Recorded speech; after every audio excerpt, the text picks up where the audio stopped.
Hi everyone! Today I thought it would be fun to take a look at what makes a good transit system in terms of something called a performance measure. Now, a performance measure is something that we can use to help us decide what we value and how it rates in terms of some kind of scale of which we think is good. Now, one of the challenges with that performance measure is, what is it that you measure?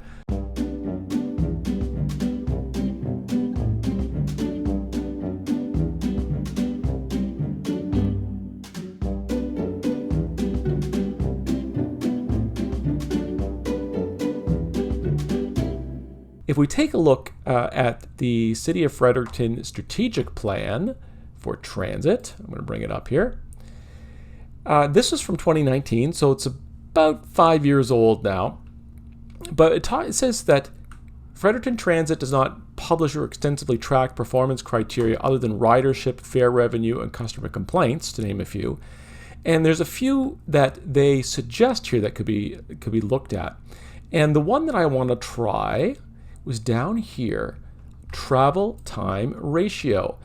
Travel time on transit as a percentage of travel time when driving a personal vehicle. So, what am I going to do today? I am looking at 8 different transit routes at the City of Fredericton, and I'm going to rank them from lowest to highest in terms of a ratio of how the travel time on the route compares to taking it by transit. And let's see how things are going.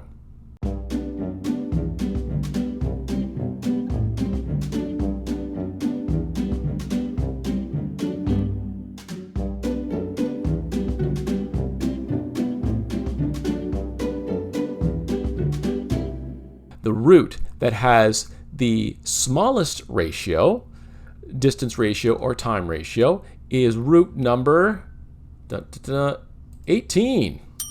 This is going from Silverwood into downtown Fredericton. So if we were to do a ratio, it is 1.2. So it's only 20% longer on distance-wise to take the bus here. In terms of travel time, that is a ratio of 1.3.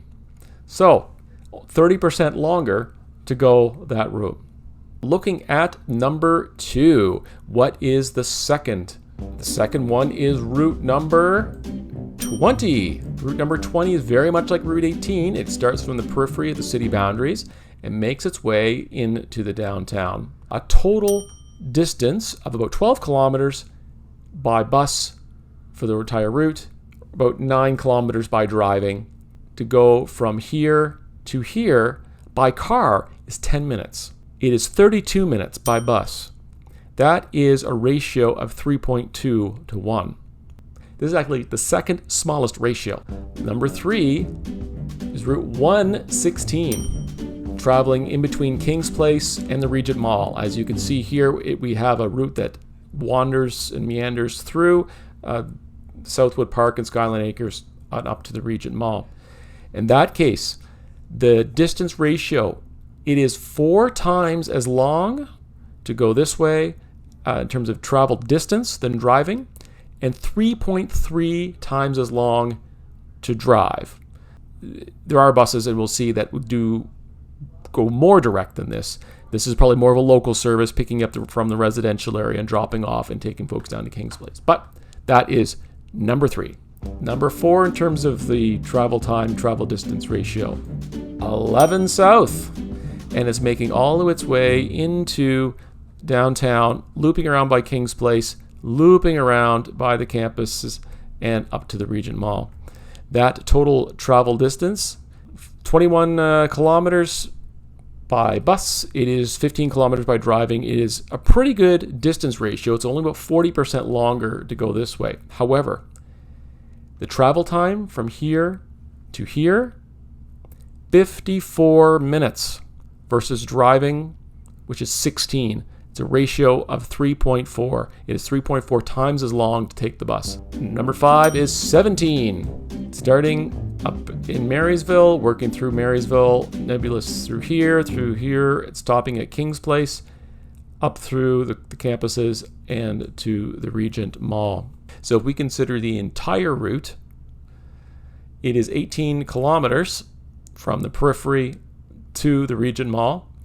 But it is 57 minutes by bus or 16 minutes by car. A ratio of 3.6 to 1 is looking at 57 minutes within city boundaries. All right, number 6, lucky number 13. Route 13, which is starting at the Killarney Lake Lodge, moving its way through this area, through the Brookside Mall area, looping around, grabbing folks that live up here, down Maple Street, across the bridge, looping around. The travel distance here is 21 kilometers by bus, and it is 10 kilometers by driving, so a ratio of 2 to 1. So it's twice as long to take this route as it would be by driving. But if we look at time, let's say you're living here and you're working at the Regent Mall and you're taking this route, it is going to take you 56 minutes versus 14 minutes by driving. It is 4 times as long to take the bus as it is to drive your car. All right, moving on to number 7 of 8. It is route number 14. It's starting in Hanwell Park at the Kingswood Lodge, looping through this development across Prospect Street, down York, coming into this King's Place, and then looping to the north side and stopping here. Again, not looking at subsets of routes, but the entire route. If someone is living here and wants to go to the Kingswood Entertainment Center, we are looking at 27.7 kilometers from here to here, whereas by driving it is 12. So that's a ratio of 2.4 to 1. But the travel time, 59 minutes from here to here versus 12 minutes by driving. That is 4.9 times as long to take the bus as it is to drive. This brings us to our last route, and this is route number 15. In some ways, this looks a little less nebulous than route 14, but it is the reverse route. But I looked at it separately because it does have a bit of a different trajectory here.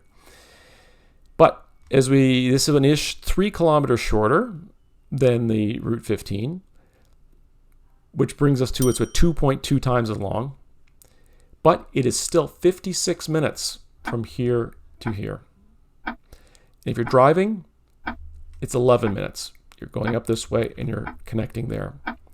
So that is 5.1 times as long as if you're driving. So if we put them all on here, and I didn't look at all reverse routes, but what you might be asking yourself is, can we improve this?